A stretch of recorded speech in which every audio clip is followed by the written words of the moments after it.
السلام علیکم ورحمۃ اللہ وبرکاتہ۔ وعلیکم السلام ورحمۃ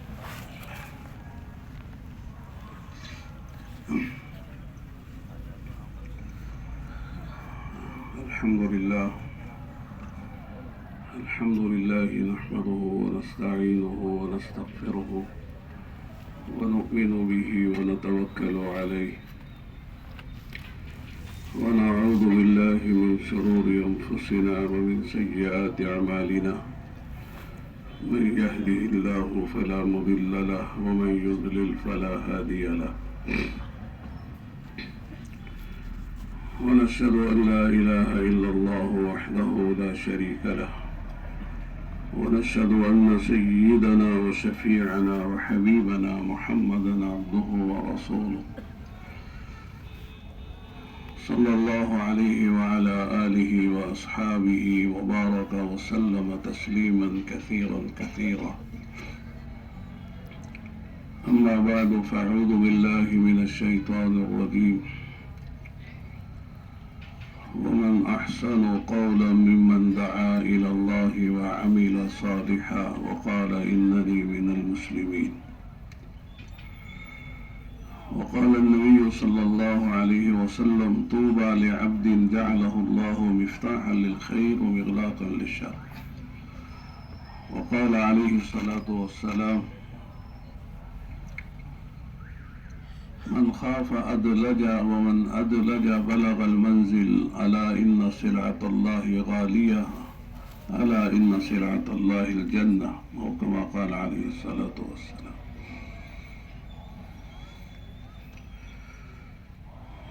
دوستو، بزرگوں اور بھائیوں،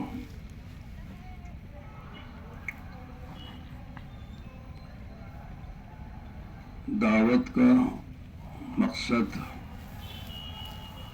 اپنی زندگی میں اور ساری امت کی زندگی میں عبادت کا لانا ہے. دعوت برائے عبادت ہے. ہر نبی نے جو دعوت دی ہے، یا قوم اعبدوا اللہ ما لکم من الہ غیرہ، اے میری قوم اللہ ہی کی عبادت کرو، اللہ کے علاوہ کوئی معبود نہیں ہے. اور ہم سب کی پیدائش کا جو مقصد قرآن نے بتایا ہے وہ عبادت ہے. وما خلقت الجن والانس الا ليعبدون، کہ ہم نے انسانوں اور جنات کو جو پیدا کیا ہے وہ صرف عبادت کے لیے ہے. تو دعوت برائے عبادت ہے، دعوت برائے دعوت نہیں ہے. مولانا ابراہیم صاحب دامت برکاتہم عام طور سے فرماتے ہیں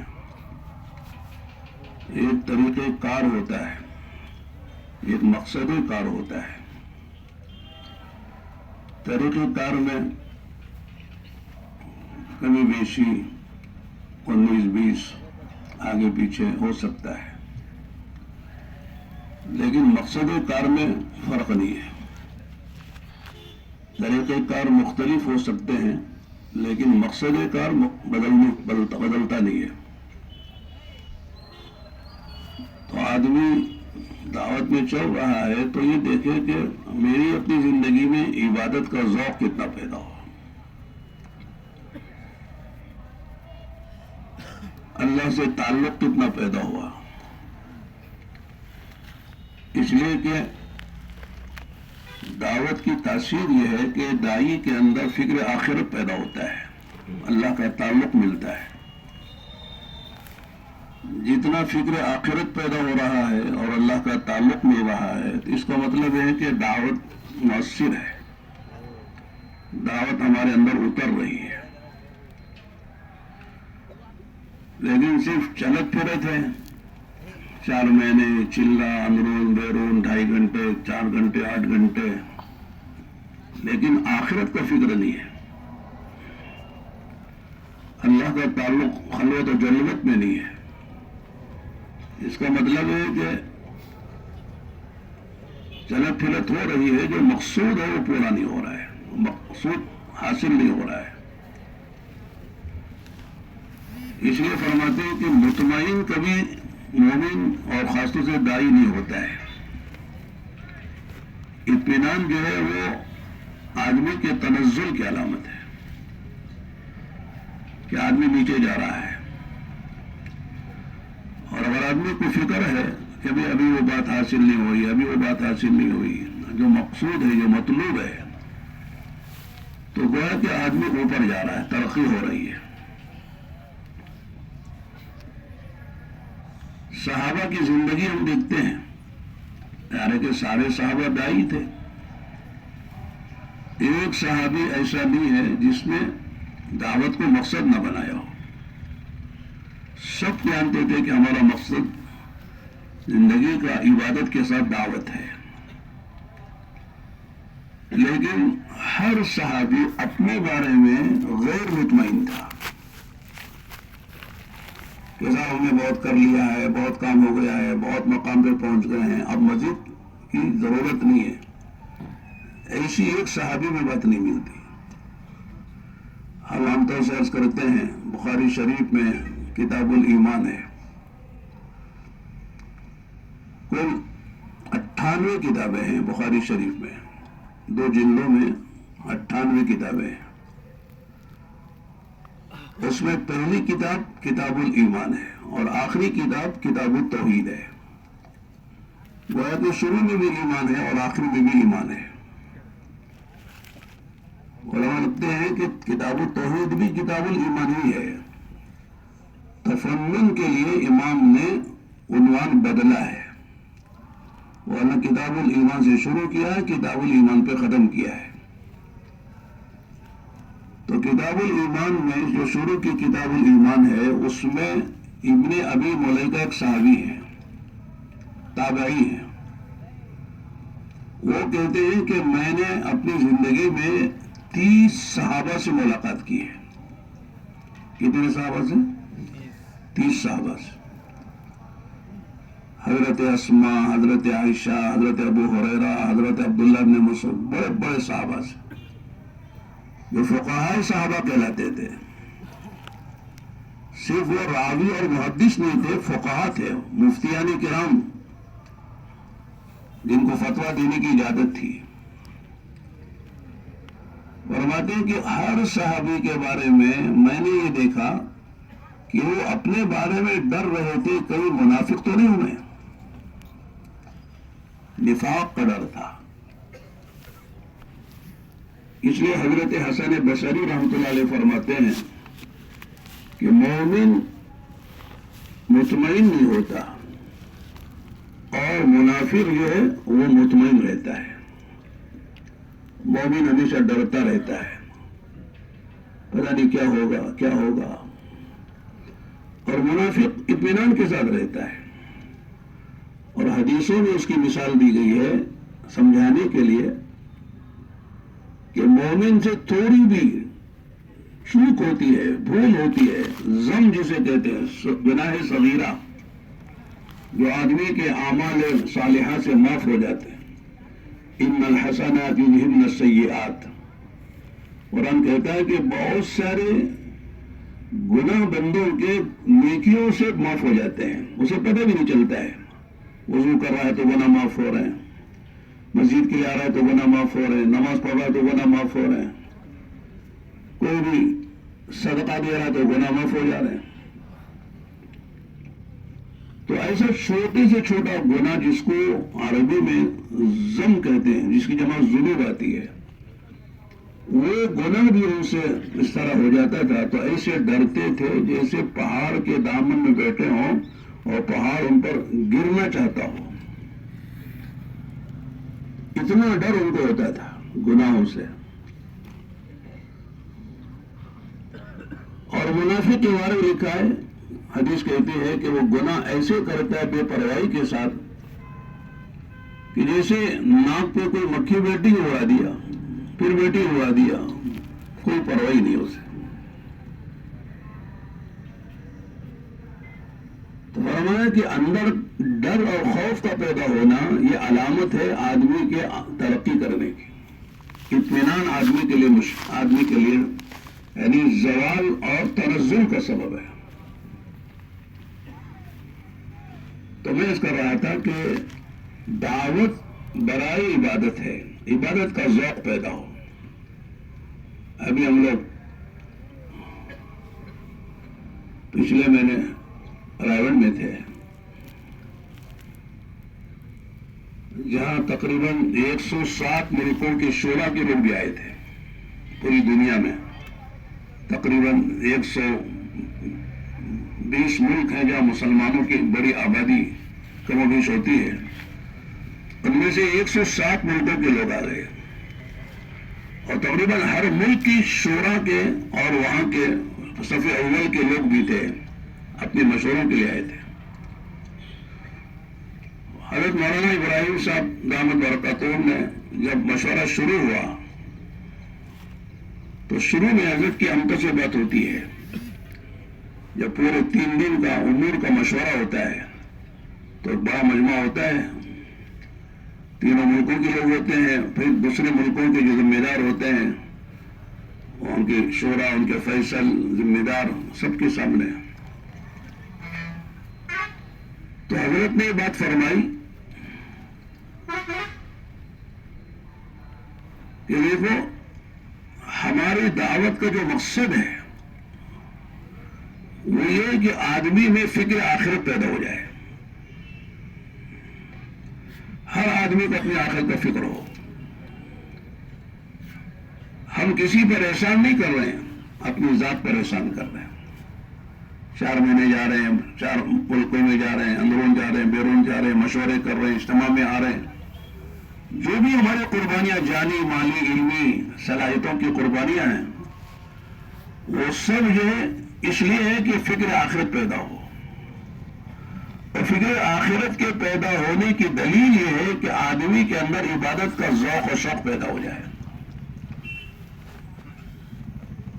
اور عجیب بات فرمائی کہ عام لوگ یہاں پر بھی، ابھی فیض الہی میں بھی گئے تھے، ہمارے آصف میں بھی تھے، مولانا یہ بات کہی کہ عام لوگ جو دعوت میں نہیں لگے ہیں وہ عشاء کی نماز 17 رکعت پڑھتے ہیں.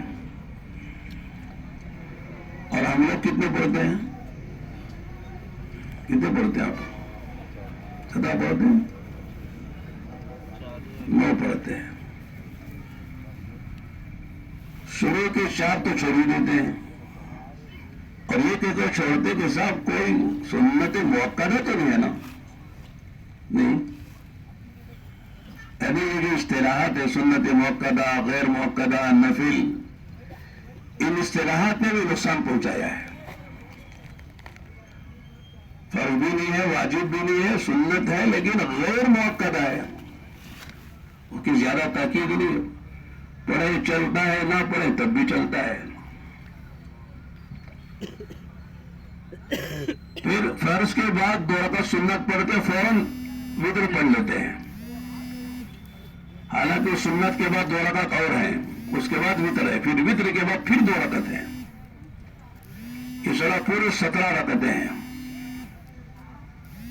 تو گویا کہ ہمارا حال یہ ہے کہ ہم سنت غیر موقعہ سمجھ کر سنت غیر موقعہ کو نفل بھی بولتے ہیں، تطوع بھی بولتے ہیں، مستحب بھی بولتے ہیں، نام جو بھی ہو وہ سنت غیر موقعہ ہے، یہ سمجھ کے چھوڑ دیتے ہیں.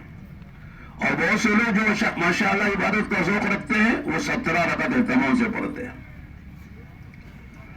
اور ایک بات فرمائی کہ جو نماز انتظار صلاۃ کے بغیر ہوتی ہے وہ نماز پھسپھسی ہوتی ہے، وہ نماز میں جان نہیں ہوتی ہے. نماز آدمی پڑھے تو انتظار صلاۃ کے ساتھ پڑھے، یعنی پہلے سے آ جائے، آرام سے بیٹھ کے نفلیں پڑھے، دعائیں مانگے، تلاوت کرے، اور پھر جو نماز پڑھے گا فرض نماز امام کے پیچھے، اس نماز میں جو جان ہوگی، اس نماز میں وہ جان نہیں ہوگی جو آدمی انتظار کے بغیر آتا ہے بھاگے بھاگے اور جلدی سے جا کے جماعت میں شریک ہو جاتا ہے. تکبیر والا کبھی چھوڑ جاتی، کبھی صف اول چھوڑ جاتی ہے، ورنہ کہ اس میں وہ کوئی بات نہیں ہوتی ہے. تو ہم جو ہے عبادت، دعوت کے نام پر عبادت چھوڑ دیتے ہیں. عبادت میں آگے پیچھے ہو جاتی ہے بات. حالانکہ دعوت عبادت کے لیے ہے.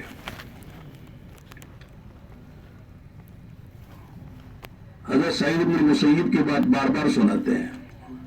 وہ فرماتے ہیں کہ 20 سال سے میرا یہ معمول ہے کہ اذان میں نے مسجد میں سنی. اذان کے وقت میں مسجد کے باہر نہیں ہوتا ہوں. اذان سے پہلے مسجد میں. یہ اہتمام ہمارے اکابر کا. صرف نمازی کا مسئلہ نہیں ہے، ہر عبادت. نوح علیہ السلام ہمیشہ روزہ رکھتے تھے. داؤد علیہ السلام ایک دن روزہ رکھتے تھے، ایک دن روزہ افطار کرتے تھے. روزوں کا معمول تھا. ہم سمجھتے کہ رمضان کے روزے رکھ لے کافی ہے، باقی روزوں کی کیا ضرورت ہے. حالانکہ روزے کے بارے میں ہم حدیث سنتے ہیں، اللہ خود فرماتے ہیں الصوم لی وانا اجزی بھی، یہ اجزا بھی. روزہ میرے لیے ہے اور روزے کی جزا میں خود دوں گا. جتنے اعمال ہیں دعوت وہ سارے کا ثواب اللہ فرشتوں سے بھی دلواتے ہیں، لیکن روزے کے بارے میں فرمایا کہ روزے کا ثواب میں خود دیتا ہوں. للصائم فرحتان، فرحت عند الافطار وفرحت عند لقاء الرحمن. روزے دار کو 2 خوشیاں ہوتی ہیں. یہ خوشی روزہ افطار کے وقت میں ہوتی ہے، وہ سب محسوس کرتے ہیں. اور ایک اصل جو خوشی ہے وہ رحمان سے ملاقات کے وقت میں ہوتی ہے. جب روزے دار روزے کی کثرت کرتا ہے، روزے دار اسے کہتے ہیں جو روزہ کثرت سے رکھتا ہو، فرائض کے علاوہ بھی نوافل کا اہتمام کرتا ہو. عربوں میں الحمدللہ نفلی روزوں کا اہتمام ہے. بہت سے لوگ ماشاءاللہ جاتے ہیں حج عمرے پر. آپ دیکھتے ہیں کہ جمعرات اور پیر کے دن ماشاءاللہ مسجد نبوی میں دسترخوان ایسے گزرتے ہیں لگتا ہے رمضان آ گیا ہے. حالانکہ رمضان نہیں ہے، بدھ ہے، جمعرات ہے یا پیر کا دن ہے، دوشنبہ ہے. روزے کا اہتمام ہے. تو میں اس کر رہا تھا کہ دعوت وہ عبادت کے لیے. عبادت کے معنی صرف نماز روزہ ہی نہیں ہے، بلکہ آدمی میں بندگی پیدا ہو. سمجھے میں غلام ہوں، میری کوئی حیثیت نہیں ہے، میں اللہ کا بندہ ہوں، میں آزاد نہیں ہوں. آدمی میں جب ابدیت آتی ہے تو تعلی تکبر نکل جاتا ہے. اس کی بات چیت میں نظر آتا ہے کہ یہ بندہ ہے، اس کی چال ڈھال میں نظر آتا ہے کہ یہ بندہ ہے، اس کے نشست و برخاست میں نظر آتا ہے کہ یہ بندہ ہے. بندگی کے ساتھ زندگی گزارتا ہے. اللہ کے نبی علیہ السلام کے بارے میں آتا ہے کہ آپ سارے صحابہ میں ایسے بیٹھتے تھے کہ نو وارد کو، آنے والے کو، جسے پہلے سے نبی کو نہ دیکھا ہو، اسے پہچاننا مشکل ہوتا ہے اس میں نبی کون ہے، نبی کا غلام کون ہے. ایسی سادگی. سنا ہے آپ حضرات نے ہجرت کے موقع پر جب حضرت ابو بکر صدیق رضی اللہ عنہ ساتھ میں جا رہے تھے، مدینے میں داخل ہو رہے تھے، تو بہت سے لوگوں نے حضرت ابو بکر سے آ کے ملاقات شروع کر دی، یہ سمجھ کر کہ یہی نبی ہیں. ابو بکر سمجھ گئے کہ لوگوں کو فرق نہیں معلوم ہو رہا کہ کون نبی کا غلام ہے، اس نے نبی پر سایہ کر لیا. تب لوگوں کو سمجھ میں آیا کہ یہ نبی ہے، یہ نبی کے غلام، یہ صحابی ہیں.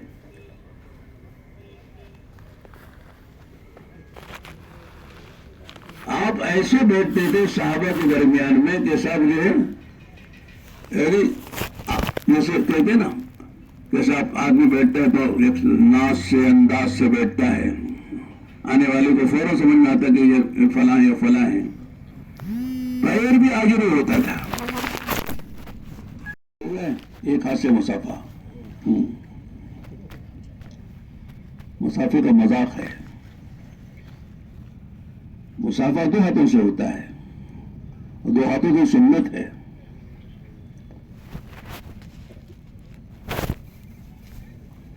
اگر کوئی آپ سے بات کر رہا ہے تو آپ کان دیتے تھے، جب تک وہ اپنی بات پوری نہیں کرتا تھا آپ اس سے اپنا چہرہ نہیں پھیرتے تھے، وہاں سے ہٹتے نہیں تھے۔ آپ جب کھانا کھاتے تھے تو دو زانوں اکھڑے بیٹھ کر ایک زانوں بیٹھ کے کھاتے تھے، یعنی آپ کی ہر چیز میں نظر آتا تھا کہ آپ بندے ہیں، اللہ کے بندے ہیں۔ اس لیے کہ انسانوں میں سب سے اونچا جو مقام ہے وہ بندگی کا، عبدیت کا ہے۔ اللہ کو بندہ بہت پسند ہے، بندگی بہت پسند ہے، اور بندگی ہی کے لیے اللہ نے پیدا کیا ہے دنیا میں۔ قرآن کریم میں اللہ کے نبی علیہ الصلوۃ والسلام کا تذکرہ معراج کے موقع پر اور قرآن کریم کے اتارے جانے کے موقع پر جو کیا ہے وہ نبی اور رسول کے ساتھ نہیں کیا ہے بلکہ عبد کے ساتھ کیا ہے۔ سبحان الذی اسری بعبدہ، آپ کے تمام معجزات میں دوسرے نمبر کا سب سے بڑا معجزہ وہ معراج ہے۔ تو معراج پر بلایا جو آپ کی خصوصیت ہے، تو اللہ نے کہا کہ پاک ہے وہ ذات جس نے اپنے بندے کو مسجد حرام سے مسجد اقصی لے لی۔ سبحان الذی اسری بنبیہ برسولہ، یہ نہیں فرمایا بعبدہ۔ الحمدللہ الذی انزل الکتاب، الحمدللہ الذی انزل علی عبدہ الکتاب، تمام تعریف اللہ کے لیے جس نے اپنے بندے پر قرآن اتارا۔ تو علماء نے لکھا ہے کہ اللہ کے نبی تو نبی ہیں، رسول ہیں، خاتم الانبیاء، شفیع المذنبین، رحمت للعالمین، یہ سارے آپ کی صفات اور آپ کے مقامات ہیں، لیکن سب سے اونچا مقام آپ کا وہ مقام عبودیت اور بندگی کا ہے۔ تو اللہ کو بندہ بن کر زندگی گزارنا بہت پسند ہے، ہر حال میں کہے میں بندہ ہوں۔ کونوا عباد اللہ اخوانا،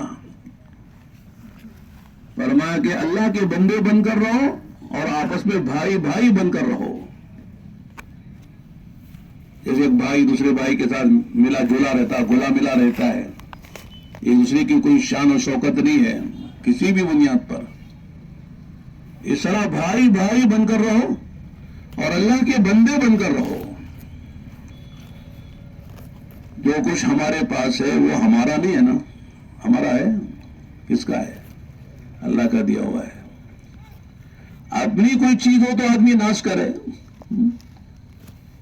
جب میری چیز نہیں ہے، اللہ کی طرف سے دی ہوئی چیز ہے، مال ہو، دولت ہو، علم ہو، یا مقبولیت ہو، محبوبیت ہو، مقتدی ہونا ہو، یہ سب اللہ کی طرف سے ملا ہوا ہے، میرا کوئی کمال نہیں ہے۔ تو جب آدمی سمجھتا ہے کہ میرے پاس جو چیز میری نہیں ہے تو ناش کیوں کرے؟ ایک آدمی جو ہے ایک کروڑ کی کار میں بیٹھا ہے لیکن کسی دوسرے کی کار میں بیٹھا تو ناش کرتا ہے، یہ کروڑ کی کار میں بیٹھ گیا، میں مالک کی کار میں بیٹھایا تھوڑی دیر کے لیے پھر اترنا ہے، 5 کروڑ کے بنگلے میں چلا گیا ایک رات گزارنے کے لیے تو ناش کرتا ہے، ایک رات گزارنا ہے پھر چلا آنا ہے، میری نہیں ہے۔ تو جو کچھ ہمارے پاس ہے، جو اللہ جو کسی بھی شکل میں ہے، وہ سب اللہ کا دیا ہوا ہے۔ اس لیے بندے کو ہمیشہ اس کا استحضار رہنا چاہیے۔ اگر اللہ تعالیٰ نے دعوت کے اس میدان میں ہمیں مقبولیت دی ہے، شہرت دی ہے، معروف بنایا ہے، لوگ ہم کو چاہتے ہیں، تو فرمایا کہ آدمی اللہ کا شکر ادا کرے۔ اللہ تیرا شکر ہے، ہم اس مقام کے نہیں ہیں۔ من آنم کے من دانم، میں کیا ہوں میں جانتا ہوں، اندر سے میں کیا ہوں کیا نہیں ہوں میں جانتا ہوں، میری خلوتوں کو بھی جانتا ہوں، میری جلوتوں کو بھی جانتا ہوں، میرے جذبات و خیالات کو بھی جانتا ہوں، میرے اندر کیا نہیں ہے کیا ہے میں خود جانتا ہوں۔ اللہ تو جانتا ہی ہے، میں جانتا ہوں، لوگ نہیں جانتے۔ اللہ نے اللہ تعالیٰ نے پردہ ڈال رکھا ہے۔ کہتے ہیں کہ ایک بزرگ سے لوگ مسافہ کر رہے تھے بڑی عظمتوں اور عقیدتوں کے ساتھ. حضرت مسافہ کر رہے تھے اور مسافہ کرتے ہوئے چپکے یہ کہہ رہے تھے یا من اظہر الجمیل و ستر القبیح، اے وہ ذات جس نے کچھ خوبیاں تھیں تیری دی اس کو تو ظاہر کر دیا اور میری خامیوں کوتاہیوں کو پر پردہ ڈال دیا. اس وجہ سے لوگ ہم سے مسافہ کر رہے ہیں. کیا مولانا عبد الرحمان صاحب کیوں مسافہ کر رہے ہیں؟ صدری پہن لی ہم نے شاندار، رومال ڈال لیا، چشمہ لگا لیا. لوگ کہتے ہیں بڑے مولانا ہیں. بڑے مولانا کے چھوٹے مولانا تھے وہ اللہ جانتا ہے ہمارے اندر کیا ہے.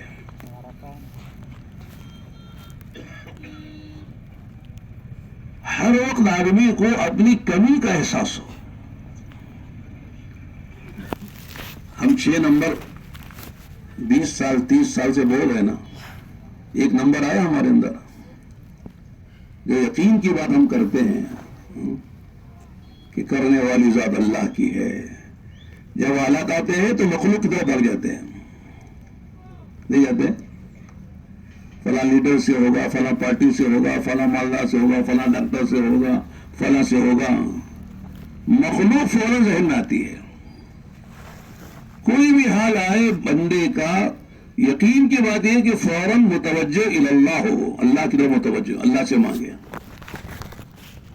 کوئی بیمار ہو جائے تو سب سے پہلے آدمی جو اگر اللہ کی طرف نگاہ جاتی ہے تو 2 رکعت نماز پڑھے گا اور اللہ سے کہے گا وَإِذَا مَرِضْتُ فَهُوَ يَشْفِينِ. اے اللہ تیرے قرآن میں ابراہیم علیہ السلام نے کہا بیمار جب میں ہوتا شفا تو دیتا ہے. دوا تو سبب کے درجے میں لیں گے لیکن دوا بھی کام کب کرے گی جب اللہ کی منشا ہوگی، اجازت ہوگی. حدیثوں میں آتا ہے جب بندہ دوا پیتا ہے، جب دوا پوچھتی ہے اللہ اس کی بیماری کو دور کرنے کا سبب بنو یا اس کی موت کا سبب بنو. تو ہوتا نا بابا آدمی دوا کھاتا ہے ریئیکشن ہوا تو اسی میں مر جاتا ہے. یہ اللہ کے حکم سے ہوتا ہے. ایک آدمی لقمہ کھاتا ہے، وہ لقمہ پوچھتا ہے کہ اے اللہ میں اس کی زندگی کا سبب بنوں یا موت کا سبب بنوں. تو بابا لوگ بولتے ہوئے کھانا کھا رہے ٹھسکا لگے اور چلے گئے. یہ ٹھسکا کیوں لگتا ہے؟ اللہ کے حکم سے لگتا ہے. وہ کھانا بجائے کھانے کے نالی میں جانے کے سانس کی نالی میں چلا جاتا ہے. اللہ کے حکم سے وہی لقمہ اس کی موت کا سبب بن جاتا ہے. تو آدمی دعوت میں لگے تو یقین بڑھ رہا ہو، حالات سے متاثر نہ ہو. اس لیے کہ دائی کی ڈکشنری میں علماء فرماتے مایوسی نہیں ہے. مایوس ہوتا ہی نہیں ہو. جو مایوس ہو وہ دائی کیا ہے؟ کیوں مایوس نہیں ہوتا؟ اس لیے کہ اس کی نگاہ ہے کہ کرنے والے اللہ ہیں. اللہ تعالیٰ اسباب کے محتاج نہیں ہے. اللہ اسباب کے ساتھ بھی کرتے، اسباب کے بغیر بھی کرتے اور مخالف اسباب کے ساتھ بھی کرتے ہیں. اسباب مخالف ہیں، موت کے اسباب ہیں، زندگی دے دیتے ہیں. خوف کے اسباب ہیں، اللہ امن دے دیتے ہیں. ہلاکت کے اسباب ہیں، اللہ تعالیٰ حفاظت فرما لیتے ہیں. تو اللہ تعالیٰ اسباب کے محتاج نہیں ہے. اس لیے اللہ تعالیٰ نے ہمارے یقین کو بنانے کے لیے اللہ تعالیٰ نے نبیوں کے واقعات کو قرآن میں بیان کیا ہے. یہ نہیں کہ صاحب یہ قرآن میں قصہ ابراہیم السلام نمرود کا ہوا، یونس السلام مچھلی کا ہوا، نوح علیہ السلام قوم کا ہو گیا. اس لیے واقعات نہیں کہ سنا اور کہو کہ صاحب ماشاءاللہ بہت اچھا واقعہ ہے. ہزاروں سال پہلے جو واقعات پیش آئے ہیں اللہ تعالیٰ نے قرآن میں بیان کر کے اس امت کے یقین کو بنانا چاہا ہے. کہ دیکھو پوری طاقت نمرود کی ابراہیم السلام کے ساتھ خلاف استعمال ہوئی لیکن وہ ناکام ہو گیا اور ابراہیم السلام کامیاب ہو گئے. تنا آدمی تھے، ایک ہی موحد تھے، اللہ کا نام لینے والے، اللہ کی طرف دعوت دینے والے، توحید کی بات کرنے والے. باپ بھی مخالف ہے، شہر والے مخالف ہے، خاندان مخالف ہے، حکومت مخالف ہے، پوری طاقت کے ساتھ ہے.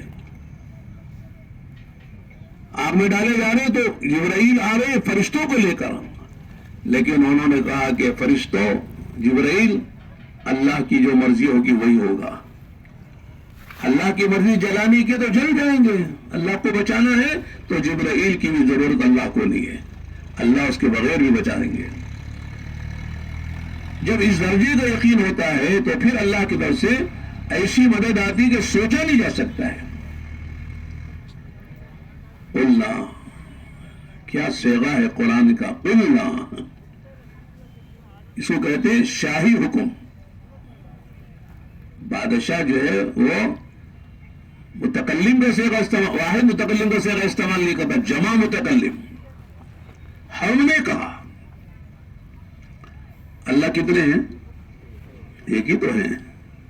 تو ہم نے کہا. قلنا قل تو نہیں کہا، میں نے کہا نہیں، ہم نے کہا شان سے. کس سے کہا؟ جبرائیل سے، میکائیل سے، اسرافیل سے.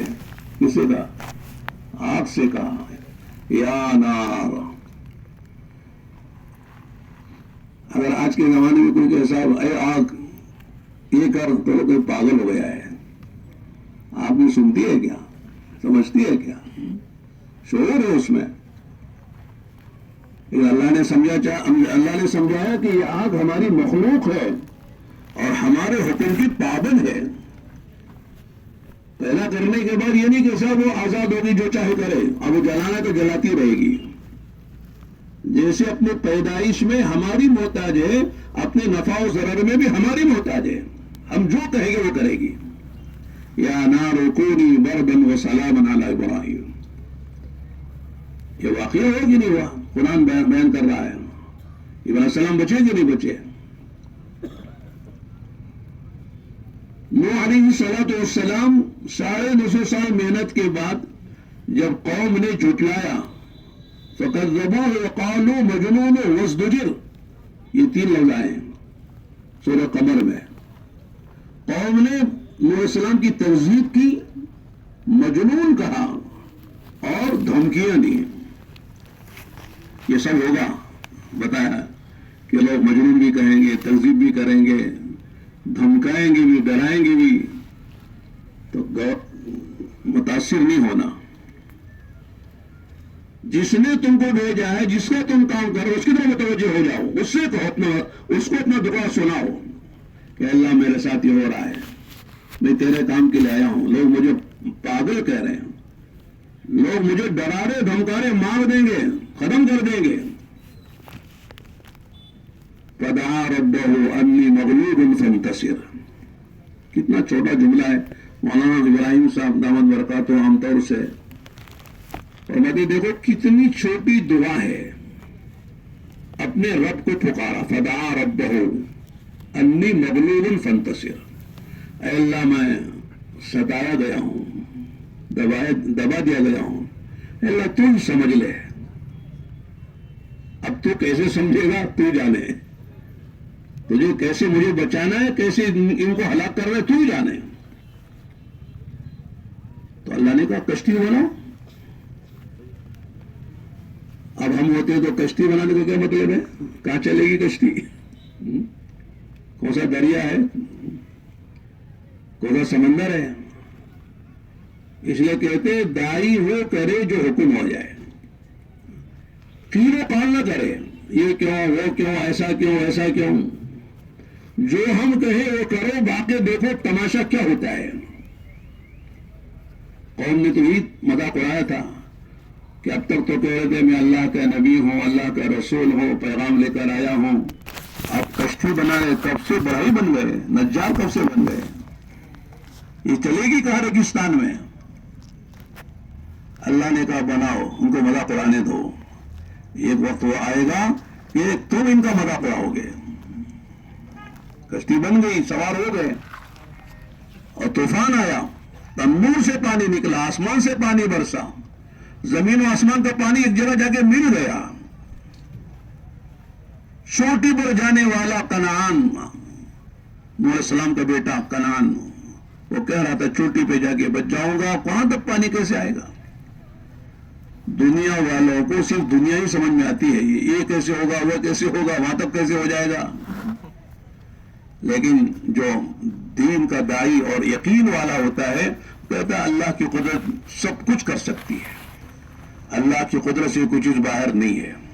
ان اللہ علی کل شیء قدیر، اللہ ہر چیز پر قادر ہے. زندے سے مردے کو نکالے، مردے سے زندے کو نکالے.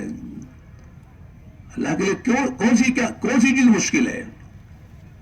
یہ میرے دوستو ہماری سب سے بڑی طاقت ہے. یقین جو ہے وہ دائی کی سب سے بڑی طاقت ہے. اس لیے ہم مایوس نہیں ہوتے. مایوسی ہم جانتے نہیں ہیں. اس لیے کہ ایک بات اور ہے، ہم مکلف محنت کے نتیجے کے مکلف نہیں ہیں. کس کے بولو؟ محنت کے مکلف، یعنی محنت ہم کرنا ہماری ذمہ داری ہے، نتیجہ نکالنا ہماری ذمہ داری نہیں ہے. نتیجہ کون نکالے گا؟ اللہ نکالے گا. اس لیے ہم مطمئن ہیں. بس دیکھنا یہ کہ کام صحیح ہو رہا ہے کہ نہیں ہو رہا ہے. صحیح نیت سے کام ہو، صحیح نیت سے کام ہو، استمرار کے ساتھ کام ہو، سنت کے مطابق کام ہو، اللہ کی رضا کے لیے کام ہو، آخرت کے لیے کام ہو، کوئی اور جذبہ نہ ہو. کام ہو رہا ہے لیکن نیت بگڑ جاتی ہے تو کام صحیح نہیں، جو نتیجہ نہیں نکلتا ہے. صرف دو نیت ہے، بلکہ ایک ہی نیت ہے. وہ کیا ہے؟ اللہ راضی ہو کر ہماری آخرت بن جائے. کیا بولو؟ اللہ راضی ہو جائے اور ہماری آخرت بنا دے، اور کوئی ہماری نیت نہیں ہے. نہ ہم کسی سے جہ چاہتے ہیں، نہ مال چاہتے ہیں، نہ مقام چاہتے ہیں. بلکہ ہم کسی سے یہ بھی نہیں کہتے بھی ہم نے اتنا کام کیا، شکریہ تو ادا کرو نا ہمارا. کرتے ہیں، اتنا بڑا اجتماع کر رہے ٹمکور میں، ہمارا شکریہ ادا کرو. اتنی ہم نے قربانیاں دی ہیں. 105 جماعتیں نکالی، 8 جماعتیں 4 مہینے کی، ماشاءاللہ 80 جماعتیں ہماری نکلی.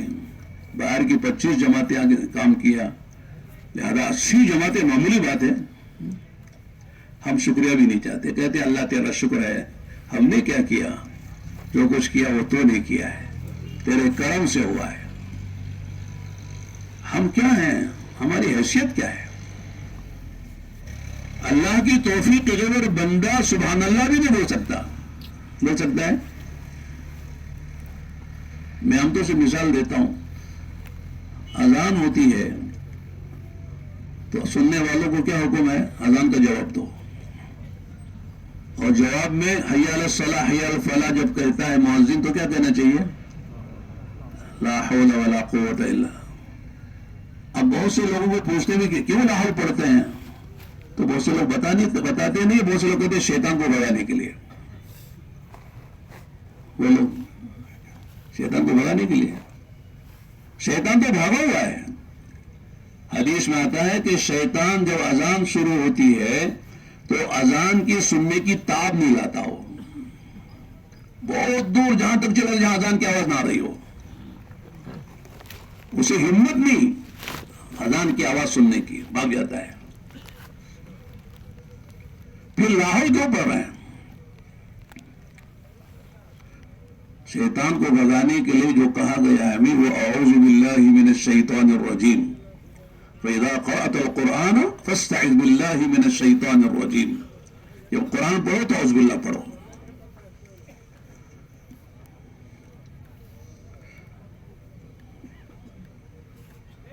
تو علماء نے یہ بات لکھی ہے کہ مؤذن حی علی الصلاح حی علی الفلاح کہہ کر نماز کو بلا رہا ہے، مسجد میں بلا رہا ہے، تو سننے والا جو لا حول ولا قوت الا باللہ کہہ رہا ہے، اس کا مطلب یہ کہ اللہ تیرا منادی مؤذن مجھے تیرے گھر بلا رہا ہے، لیکن میں تیرے گھر آ نہیں سکتا جب تک تو توفیق نہ دے. نیکی کرنے کی طاقت نہیں ہے، گناہ سے بچنے کی طاقت نہیں ہے، مگر تیرے ارادے اور تیری مشیت اور تیرے حکم سے ہے.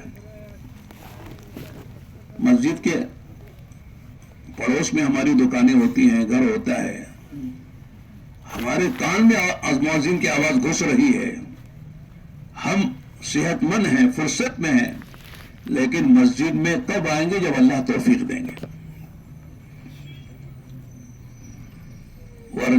بنگلور میں ایک مسجد ہے، نام بھی نہیں لیتا میں، رمضان میں مسجد کے سیکرٹری صاحب رمضان سے پہلے رمضان میں مسجدوں کو سجاتے ہیں نا، صفائی ستھرائی رنگ روغن، وہ کھڑے ہو کر کام کراتے ہیں.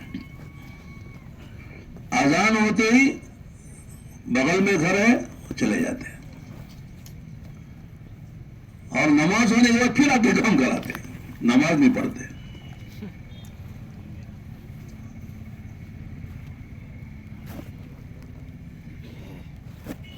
تو یہ کون کر رہا ہے؟ مسجد میں اذان ہوتی ہے باہر والوں کو مسجد میں لانے کے لیے، ابھی اذان پر مسجد سے باہر جا رہے ہیں، اور نماز ہونے کے بعد پھر آ کے کام کراتے ہیں. سمجھنے کہ ہم مسجد کو آباد کر رہے ہیں، مسجد کا کام کرا رہے ہیں. تو اللہ کی توفیق ہے. تو جب آدمی 2-4 رکعت نماز پڑھنے کے لیے 10-15 منٹ کے لیے آدمی اللہ کے گھر میں بغیر اللہ کی توفیق کے نہیں آ سکتا، اب بولو 4 مہینے کے لیے جا سکتا ہے؟ اللہ کی توفیق کے بغیر جا سکتا ہے؟ تو ہم جا رہے تو ہمارا کمال ہے کہ اللہ کا احسان ہے، اللہ کا احسان ہے. اس لیے بندہ جب کہتا ہے اللہ میرے سے کچھ نہیں ہوتا، سب کچھ تو کرتا ہے، تو اللہ کہتے بندے تو بھی کچھ کرتا ہے.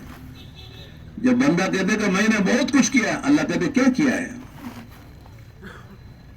تو بندہ جب اپنی نفی کرتا ہے تو اللہ تعالیٰ اس بات کرتے ہیں، اور جب بندہ اپنی اس بات کا اللہ نفی کر دیتے ہیں. تیرے سے کیا ہوا؟ تو کچھ ہوا، ارادہ ہم نے ڈالا ہے، طاقت ہم نے دی ہے، مال ہم نے دیا ہے، صحت ہم نے، جوانی ہم نے دی ہے، علم ہم نے دیا ہے، تو نے کیا کر لیا ہے؟ تو بندہ اپنی طرف سے کچھ نہیں کر پاتا، اللہ کی توفیق سے کرتا ہے. اللہ نوازتے ہیں. ہم جو تبلیغ میں لگے ہیں ہمارا کمال ہے کیا؟ کتنے اللہ کے بندے ہم سے بہتر نظر آتے ہیں، علم میں، مال میں، دولت میں، فرصت میں، دماغ میں، کتنا اونچا دماغ ان کو ملا ہوا ہے، لیکن تبلیغ نہیں سمجھ میں آ رہی. ایک دیہات کے آدمی کو تبلیغ سمجھ میں آ گئی، شہر والے کو سمجھ میں نہیں آئی. ایک عام آدمی کو سمجھ میں آئی، علم والے کو سمجھ میں نہیں آئی. یہ غریب کو سمجھ میں آ گئی، مال والوں کو خبر سمجھ میں نہیں آئی. کہتے چند لوگ ہیں، ان کا کام ہے، ہم بڑے کام کریں گے. تو اگر دوستو بزرگ بھائیوں، ہر وقت آدمی کو اپنا جائزہ بھی لیتے رہنا چاہیے کہ میں کس مقام پر ہوں، یقین کے اعتبار سے، علم کے اعتبار سے، ذکر کے اعتبار سے. آج کل مولانا ابراہیم صاحب دامت برکاتہم بہت اس پر زور دے کے فرما رہے ہیں، بھائی ہمارا کام جو ہے علم اور جو ہے ذکر کے ساتھ چلنا ضروری ہے. یہ 2 پہیے ہیں، اگر یہ 2 پہیے نہیں ہے تو گاڑی تھس جائے گی، چلے گی نہیں، منزل پہ نہیں پہنچے گی. کہ علم بھی ہونا چاہیے، ایک تو مسائل کا علم، ایک فضائل کا علم ہے. اب فضائل کے علم کے معنی یہ نہیں کہ صاحب مسئلوں کی ضرورت نہیں ہے، بلکہ فضائل کا علم مسائل کے لیے ضروری ہے. مسائل تک پہنچنے کے لیے فضائل ضروری ہیں. تو اصل تو مسائل ہیں، فضائل تو مسائل تک امت کو لے جانے کے لیے ہیں. آدمی کہتے ہیں ہمارے یہاں مسئلے نہیں، مسائل نہیں ہیں.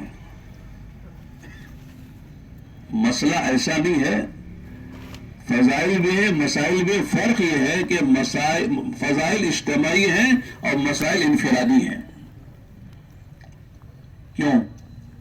فضائل میں اختلاف نہیں ہے، مسائل میں اختلاف ہے. یہاں تک کہ حرام و حلال کا اختلاف ہے. ابھی ایک صاحب ہم سے مسئلہ پوچھ رہے تھے کہ گوڑ پھوڑ کھانا کیسا ہے. گوڑ پھوڑ جانتے ہیں؟ نہیں جانتے؟ ارے بولتے ہیں نا گوڑ پھوڑ، عربی میں سے گوڑ بولتے ہیں، اصل میں گو بولتے ہیں اسے. تو گوڑ پھوڑ تو میں نے کہا بھی حرام ہے. شواف ہے کہ اسے کھانا جائز ہے. مور کھانا کیسے ہے؟ حکومت کا مسئلہ الگ ہے، لیکن شریعت میں مور کھانا کیسے ہے؟ کیا ہے؟ جائز ہے. شواف ہے کہ حرام ہے؟ ان کے یہاں کھائیں تو حرام، ہمارے یہاں جائز، گوئے پہ ان کے یہاں جائز، ہمارے یہاں حرام. تو مسائل میں حلال و حرام کا تو اختلاف ہے. ایک نماز میں ایک وضو لے لو، وضو میں جو ہے سر کا مسا ایک فرض ہے، اس میں کتنا اختلاف ہے. حناف میں کہتے ہیں تو سر کا مسا فرض ہے، شوافی کہتے ہیں 2-3 بال کا مسا فرض ہے، اور امام مالک کہتے ہیں پورے سر کا مسا فرض ہے. اگر ہم تعلیم میں بیٹھ کر کہیں تو سر کا مسا ضروری ہے، تو کوئی مالکی ہوگا تو کہ نہیں پورے سر کا مسا ضروری ہے، کوئی شافی ہوگا تو کہ 2-3 بال کا مسا کافی ہے. اختلاف ہوا کہ نہیں ہوا؟ اور ہم چلتے ہیں جماعت میں سارے لوگ چلتے ہیں. میں ہم تو یہ سناتا ہوں، جب میں سال لگا رہا تھا تو ایک جماعت مجھے ملی بھوپال کے اجتماع سے بنگلہ دیش جانے کے لیے، جس میں 27 ساتھی تھے. کتنے؟ اور 10 ملکوں کے لوگ تھے وہ، اور چاروں مذہب کے تھے، حنفی، شافعی، مالکی، حنبلی. میں ایک حنفی تھا، بہت سے شافعی تھے، کچھ حنبلی تھے سعودی عرب کے، اور کچھ جو ہے وہ مالکی تھے سوڈان وغیرہ کے. اب یہ جماعت چل رہی ہے، 10 آدمی 10 ملکوں کے لوگ ہیں، 27 ساتھی ہیں، اور چاروں مسلک کے لوگ ہیں، اور عالم بھی ہے، غیر عالم بھی ہیں، بہت بڑے مالدار بھی ہیں، اور سب ساتھ چل رہے. 2 بڑے عالم تھے اس میں، ایک جامعہ ازہر کے فارغ تھے مصر کے، ایک جامعہ اسلامیہ مدینہ منورہ کے تھے. تو جامعہ ازہر کے جو عالم تھے وہ مصری عالم تھے، ان کا بولنے کا انداز عجیب، ان کی عربی شاندار. تو کہنے لگے شیخ لو سمحت لی اريد ان اتکلم کلمتین، اگر آپ اجازت دیں تو میں بھی 2 بات کرنا چاہتا ہوں. ہم نے مشورہ کیا، مشورے کے آداب بیان کیے تھے، پھر مشورہ کر کے امور تقسیم ہوئے. کلکتہ کولو ٹولہ سے جانا تھا، وہاں ہمارا قیام تھا ویزا لینے کے لیے. 1985 کی بات ہے یہ، کتنے سال پہلے کی؟ 38 سال ہو گئے. مجھے لگتا ہے کہ آج ہی وہ ہو رہا ہے، ایسا لگ رہا ہے مجھے، آج ہی بیٹھ کے مشورہ کر رہے ہیں. انہوں نے کہا کہ انہوں نے قسم کھا کہ میں عربی چھوڑتا ہوں، ان کی عربی بول کے ترجمہ کرو تو دل لگ جائے گی، لیکن میں قسم کھا کے کہتا ہوں کہ تبلیغ کا یہ کام نہ ہوتا تو ہم 27 ساتھی 10 ملکوں کے چاروں مذہب کے ایک ساتھ چلنے کا ہم تصور نہیں کر سکتے تھے. یہ تبلیغ کی برکت ہے، دعوت کی برکت ہے. اور کہنے لگے اپنی جماعت کو دیکھ کر مجھے قرن اول یاد آتا ہے کہ انصار و مہاجرین، عرب و عجم، صحابہ میں عجمی صحابہ بھی تھے، حضرت بلال، حضرت سلمان، صہیب، یہ عجمی صحابہ تھے، عرب نہیں تھے. یہ امیر غریب یہ سب مل کر ایسے چل رہے تھے جیسے ایک ماں باپ کے اولاد ہیں، شیر و شکر. قرآن اس کا نقشہ کھینچتا ہے، رحماء بینہم، محمد رسول اللہ والذین معه اشداء علی الکفار رحماء بینہم. محمد صلی اللہ علیہ وسلم، ان کے ساتھی کفر کے لیے بڑے سخت اور آپس میں بڑے شیر و شکر. انہوں نے کہا کہ اگر واقعی دعوت کا کام نہ ہوتا ہم سوچ نہیں سکتے تھے. اور انہوں نے یہ بات کہی کہ ہمارے ہاں دعوت میں 3-4 باتیں جو ہم کو ملا کے چلا رہی ہیں. ایک تو ہے کہ یہاں فضائل ہے، مسائل نہیں ہے، اجتماعی مذاکرہ. دوسرے یہ کہ ہر آدمی اپنی جان و مال لے کے چلتا ہے، یہ نہیں کہ صاحب جان تمہاری مال میرا، مال تمہارا جان تمہاری، ایسا نہیں ہے. ہر آدمی بھی اموالکم وانفسکم، اور ہر آدمی کے پیش نظر آخرت ہے، دنیا کا کوئی مسئلہ نہیں ہے.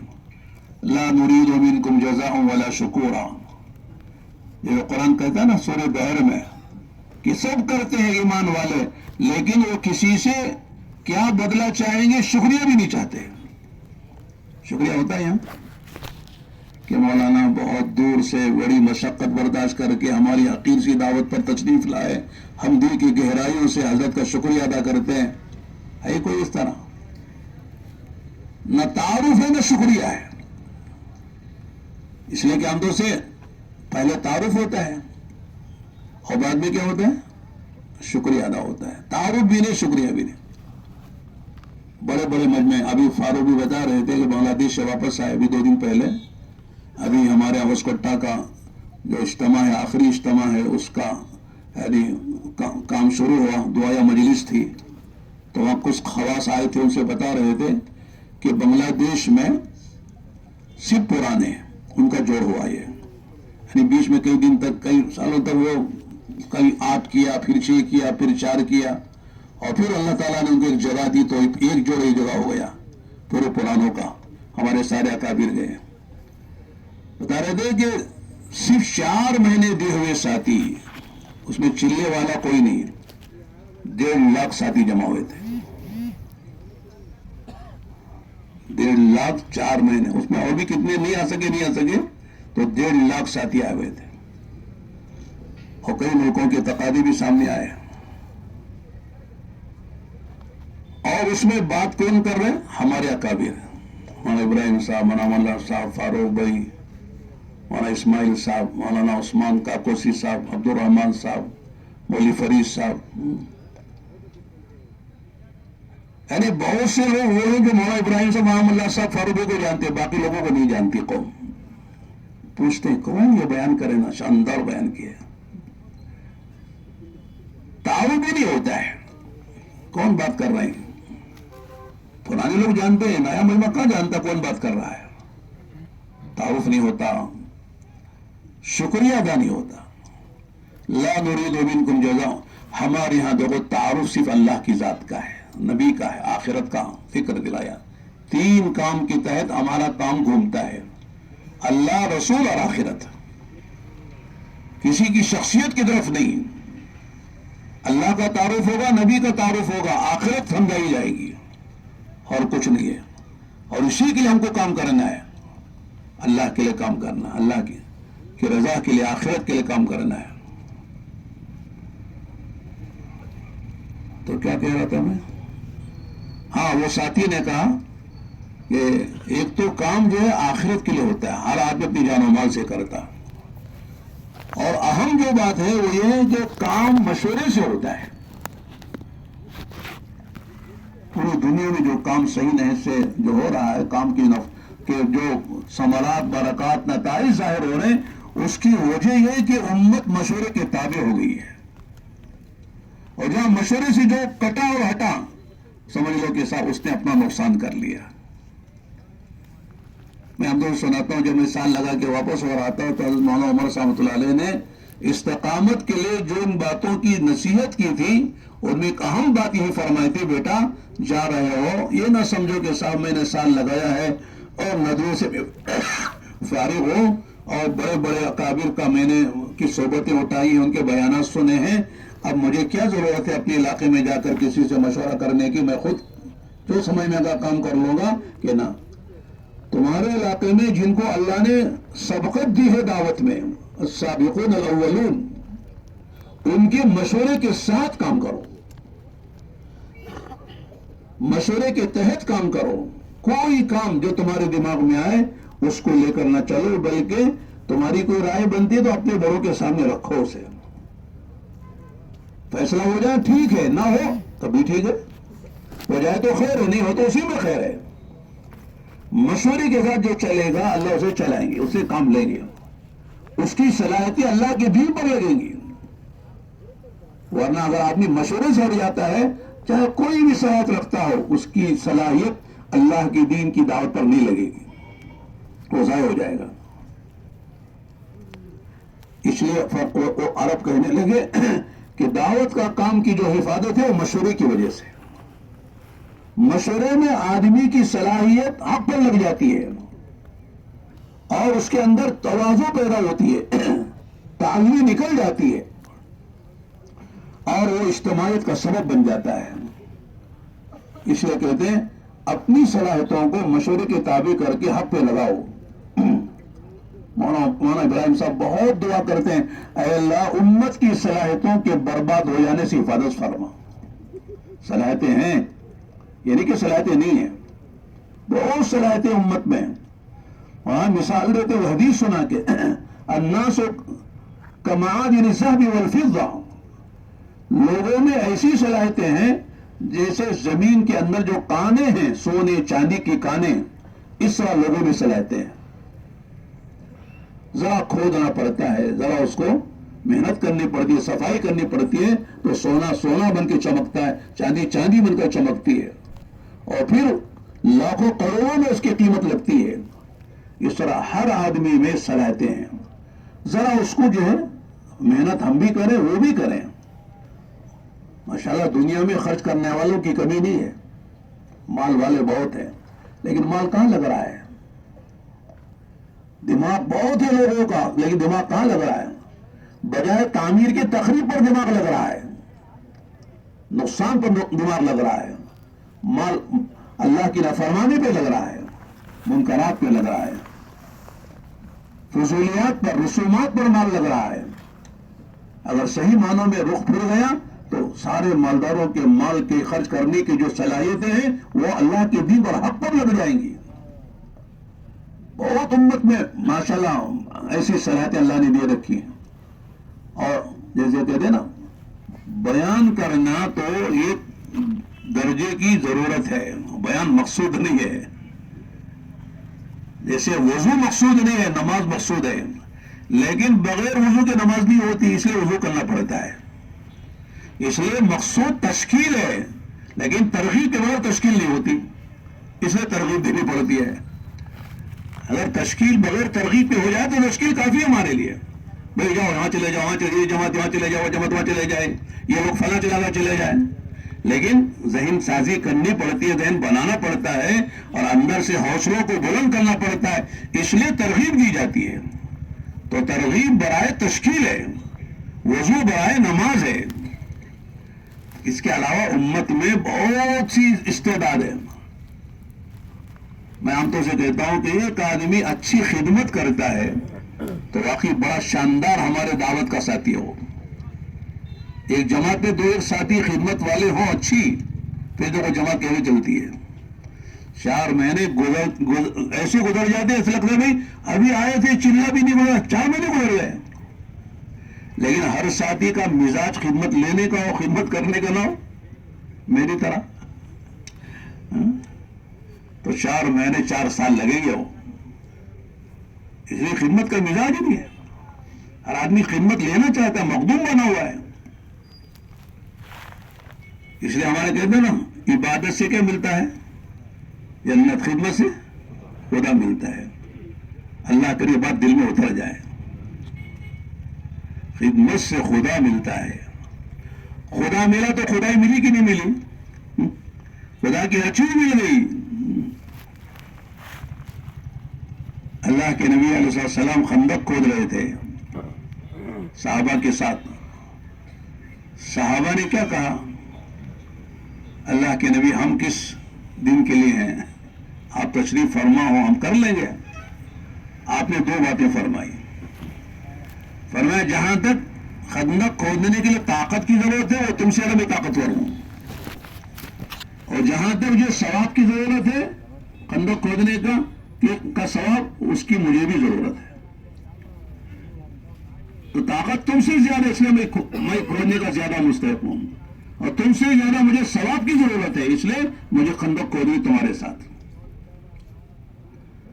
ایسا کبھی نہیں دیکھیں گے آپ کہ اللہ کے نبی نے اجتماعی طور پر صحابہ کو کسی کام میں لگا دیا، خود کنارے کرسی پہ بیٹھ گئے ہوں. یہ نظر آتا ہے؟ پوری سیرت اڑا کے دیکھ لینا. سفر میں گئے تو آپ علیہ السلام بکری ذبح ہوئی اور مشورہ ہو گئی کون کیا کرے گا. سبھی کے کام لیا. آپ نے فرمایا میری ذمہ لکڑیاں چن کر لانا ہے، جنگل سے لکڑیاں چن کر لانا ہے بکرے پکانے کے لیے، گوشت پکانے کے لیے. آپ بیٹھ نہیں گئے. یہ امت کو سکھایا ہے کہ جو امت کے مقتدا ہیں، پیشوا ہیں اور رہبر ہیں، بڑے ہیں، ان کو بھی امت کے ساتھ مل کر کام کرنا چاہیے، تب امت جڑی رہے گی. تو میں اس کر رہا تھا کہ ہمارے کام میں بڑی اہمیت مشورے کی ہے. آپ کا کتنا وقت ہو گیا ابھی؟ کب ختم کرنا ہے؟ 9 کو. اچھا اچھا، آپ لوگ بہت دنوں کے بعد ملے ہیں.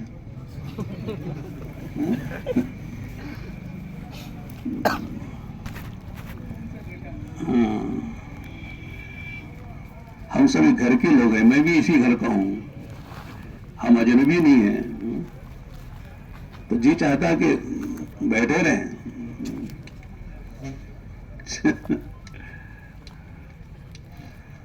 واقعی ہمارے ضلع تمکور میں اللہ نے بڑی استعداد رکھی ہے. یہ قابل رشک ضلع ہے ہمارا. ابھی تھوڑا وقت آپ کو ملا، اجتماع کی تاریخ ابھی طے ہوئی، اتنے میں ماشاءاللہ 80 جماعتیں نکل کر ایک ضلع میں پہنچے، ضلع کی بستی بستی پہنچے اور بستی کے ہر گھر فرد پر پہنچے. اور اس طرح جو ہے ماشاءاللہ مجمع امن کر آ رہا ہے کہ جگہ ناکافی ہو رہی ہے. تو ظاہر ہے کہ یہ اللہ کا کرم ہم پر ہوا ہے خاص طور سے. اور ایک فضا یہاں پر ایسی ہے کہ کوئی مخالفت ایسی نہیں جیسے اور دیگر جگہ ہم دیکھتے ہیں. بہت سی بستیاں گھسنے نہیں دیتے، مسجدیں ہیں ٹھہرنے نہیں دیتے، ماحول بگڑا ہوا ہے. تو ماشاءاللہ یہ محنت کے ذریعے سے اللہ تعالیٰ نے ایسی فضا بنائی ہے کہ ہر جگہ استقبال ہے، ہر جگہ لوگ جو ہے یعنی جماعتوں کا انتظار ہے. کوئی بھی جائے تو ماشاءاللہ لوگ اس کا اکرام احترام کرتے ہیں اور ہر طبقے میں کام ہے. یعنی ڈپارٹمنٹ والے بھی اس پر متوجہ ہیں اور خواص بھی، عوام بھی، علماء بھی، ارباب مدارس بھی، سب متوجہ ہیں. ایسی فضا بہت کم ہم نے دیکھی ہے. ہندوستان میں بھی پھرتے ہیں، باہر بھی جاتے ہیں. تو یہ اللہ کا احسان ہے، اللہ کا کرم ہے. لیکن آگے کی بات میں کہنا چاہتا ہوں کہ بعض مرتبہ آدمی کام کرتے کرتے سمجھتا بہت کام ہو گیا، قناعت پر آتا ہے. قناعت نہیں ہونی چاہیے. قناعت بہت اچھی چیز ہے، لیکن دنیا میں ایک دکانیں چوڑے کافی ہے، بس قناعت کر لو. دنیا کے اعتبار سے قناعت مطلوب ہے، اس میں آدمی زیادہ آگے بڑھنے کی زیادہ فکر نہ کرے. دنیا والے جو اس سے آگے اس کو نہ دیکھے. لیکن دین میں قناعت نہیں ہے، طلب بڑھتی چلی جائے، پیاس بڑھتی چلی جائے، اور کام ہو اور کام ہو اور کام ہو. ہم جیسے ابھی بتا رہے تھے ہمارے جمال بھائی، کوئی ایسا علاقہ ہم سوچے اپنے اپنے اضلاع میں کہ کوئی بستی ایسی ہو جائے کہ جو 100% وہ ماشاءاللہ مسجد میں بالغ مرد آ کر بالغ نماز اہتمام سے پڑھتے ہیں، اور پوری بستی میں کوئی ایک فرد ایسا نہیں ہے جو بے نمازی ہے اور دین کی محنت میں لگا ہوا نہیں ہے. چلہ لگا ہے، 3 دن لگے ہیں، 4 مہینے لگے ہیں، مستولات گھر میں نماز پڑھ رہے ہیں، تعلیمہ بالغان کا نظام چل رہا ہے، بچوں کے مکتب کا نظام چل رہا ہے. یعنی کوئی ایسے ہم کوشش ٹارگیٹ بنا کر محنت کریں کہ صاحب کوئی آ کے پوچھے ہم سے بھائی 50-100 گھر کی کوئی ایسی بستی بتاؤ جس میں کوئی بے نمازی نہیں ہے، کوئی دین کی دعوت سے وہ دور نہیں ہے، گھر میں کوئی عورت یعنی بے نمازی اور بے پردہ نہیں ہے، کوئی بچہ مکتب سے دور نہیں ہے، اور سب ماشاءاللہ صرف حلال کمائی کھاتے ہیں، حرام سے بچے ہوئے ہیں. تو ہم بتا سکیں. اور پھر ہمارے جو لگے ہوئے اضلاع ہیں ان پر بھی ہماری محنت ہو جائے. بہت سے اضلاع لگے ہوئے نا ہم کو، جہاں کام اس سطح کا نہیں ہے اس پر بھی محنت ہو جائے. یا کوئی ایسا ضلع ہم لے کر محنت کریں یا کوئی صوبہ لے کر محنت کریں جہاں ضرورت ہے. کچھ اضلاع ہمارے صوبے میں ہیں جو ابھی جو ہے اس نہج پر نہیں آئے ہیں، ابھی بہت سی محنت کی ضرورت ہے. بعض صوبے ہیں جہاں بہت محنت کی ضرورت ہے، صحیح نہج سے محنت کی ضرورت ہے. ہم کوئی ضلع لے کر کوئی صوبہ لے کر اللہ توفیق دے کوئی ملک لے کر کام کریں. نیت پر اللہ فیصلے کرتے ہیں نا. اور عام طور سے حدیث سناتے ہیں کہ المعونۃ تأتی علی قدر المعونہ، آدمی جتنی ذمہ داری اوڑھتا ہے اللہ کی مدد اسی درجے آتی ہے. جتنی ذمہ داری آدمی لیتا ہے اپنے محلے کے تک سوچے گا اتنی جو ہے اللہ کی مدد آئے گی.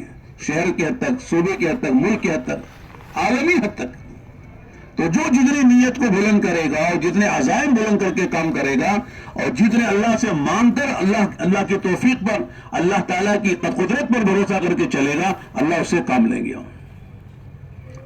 واقعی ہمارے بڑے ہم کو ایسے ملے ہیں کہ دنیا رش کرتی ہے۔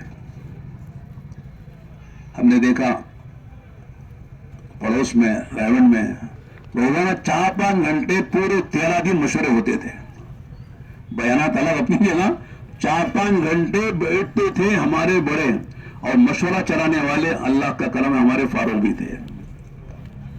آخری فیصلہ بس مولانا بازو بیٹھتے تھے، اب ساری باتیں کرتے تھے، پوچھتے تھے مولانا ٹھیک ہے، مولانا ٹھیک ہے۔ پوری دنیا رجوع کر رہی ہے، پوری دنیا، اللہ تعالیٰ پوری دنیا ان کا فیض پہنچا رہے ہیں۔ اللہ کا کرم ہے، ایسے بڑے ہم کو ملے ہیں، بڑا احسان ہے اللہ تعالیٰ کا۔ قدر کرنا چاہیے، قدر کر لینا چاہیے، دنیا قدر کر رہی ہے۔ اللہ نے ان پر دعوت کھولی ہے، بڑوں کے جو ہے وہ معتمد علیہ رہے ہیں آج بھی۔ تو لہذا میں عرض کر رہا تھا کہ ہمارے ضلع میں جو کام ہے اللہ کا کرم ہے کہ بہت اونچی سطح کا ہے، لیکن میں کہہ رہا تھا کہ قناعت نہ ہو اور آگے کی طلب ہو۔ ایک بات میں عام طور سے عرض کرتا ہوں کہ حضرت مولانا علی میاں صاحب فرماتے تھے، حضرت کا آخری بیان ایک کتابچے میں چھپا ہوا ہے کہ کوئی بھی آدمی کسی مقام پر پہنچ کر یہ نہ سوچے کہ اب مجھے مزید اصلاح کی اور اپنے بڑوں سے استفادے کی ضرورت نہیں ہے۔ ہمیشہ اصلاح کا فکر ہو، ہمیشہ اپنے بڑوں اکابر سے استفادے کا آدمی کا ذوق و شوق اور طلب ہونا چاہیے، ترقی کرے گا۔ جہاں بھی شیطان یہ بات ڈال دیتا اب میری اصلاح ہو گئی، کیا مجھے کسی سے دینا ہے؟ مجھے صرف دینا ہے، لینا کسی سے نہیں ہے۔ یہ گڑبڑ ہے، آدمی کی گنتی الٹی شروع ہو جاتی ہے جب یہ آدمی سوچنے لگ جاتا ہے۔ تو اس وقت آپ حضرات سے درخواست ہے کہ ماشاءاللہ اکثر پرانے ساتھیوں کا اجتماع سے پہلے اجتماع کی محنت کے لیے وقت لگا ہے، چلہ بہت سے لوگوں نے لگایا ہے، لیکن ماشاءاللہ اجتماع سے بھی جماعتیں نکلیں گی نا، تو ان جماعتوں کو کون لے جائے گا؟ اگر پرانے ساتھی یہ کہیں ہمارا چلہ لگ گیا تو نئے ساتھی جو جماعتوں میں جا رہے ہیں، تیار ہو کر آ رہے ہیں، تو محنت کر کے ہم ہی نے تیار کیا ہے، ان ساتھیوں کو لے کر کون جائے گا؟ کون جائے گا بھائی؟ ارے بولو نا، بولے تو ڈر لگ رہا ہے، تشکیل ہو جائے گی۔ تو درخواست یہ ہے کہ پہلی درخواست یہ ہے کہ جو جماعتیں بن رہی ہیں، تقریباً 50 کے قریب 16 جماعتوں کے عزائم ماشاءاللہ ترتیب بن رہی ہے، تو ظاہر ہے کہ 50 جماعتوں کے لیے کم سے کم 100 آدمی تو چاہیے نا، ہر جماعت میں 2 پرانے ساتھی ہوں، ایک ذمہ دار، ایک معاون قسم کے، تبھی تو کام ہوگا۔ اور عام طور سے جماعتوں میں جو ساتھی جاتے ہیں یا ان کے بڑے ان کو بھیجتے ہیں، یہ دے کر بھیجتے ہیں، لے جانے والے کون ہیں؟ اس لیے کہ لے جانے والا صحیح ساتھی ہے، پرانا ساتھی ہے تو تربیت کر کر لائے گا، بن کر وہ ساتھی آئے گا، ورنہ خدا نخواستہ اگر وہ گئے صحیح تربیت نہیں ہوئی، پرانے ساتھی نہیں رہے تو بگڑ کر بھی آنے کا خطرہ ہے۔ اور عام طور سے کہتے ہیں کہ صاحب تبلیغ کا بگڑا کہیں بنتا نہیں ہے، تبلیغ میں کوئی بگڑ گیا کوئی بننے کا کوئی سوال ہی نہیں ہے۔ جو روٹی تندور میں جل جائے وہ پھر کہاں پکے گی؟ وہ جہاں پکنا تھا اور استعمال کے لائق ہونا تھا وہی جل گئی، وہی خراب ہو گئی، اب کہاں جا کے صحیح پکے گی اور کہاں اسے استعمال کیا جائے گا؟ تو تبلیغ ایک موقع ہے لوگوں کے بننے اور سنورنے کا، فکر لینے کا، اس کے لیے صحیح لوگوں کی صحبت، صحیح لوگوں کی تربیت، تبھی تو ساتھی بن کر آئیں گے۔ تو لہذا ہم نے تشکیلیں کی ہیں، ہم 4 چلے میں گئے، 4 مہینے گئے اجتماع سے پہلے، ایک بڑا مجمع اللہ کے راستے میں ماشاءاللہ جانے کے لیے تیار ہو کر آیا ہے، تو یار ایک ان کو لے جانے والے تو ہم ہی ہیں۔ اس لیے پہلی گزارش یہ ہے کہ کون کون حضرات ہیں جو آج سے ماشاءاللہ نقد جماعتوں کو لے کے چل سکتے ہیں، ماشاءاللہ ارادہ ہے یا ارادہ نہیں تو اب ہو رہا ہے، وہ ذرا کھڑے کر بولے کون کون حضرات جماعت لے کے چل رہے ہیں۔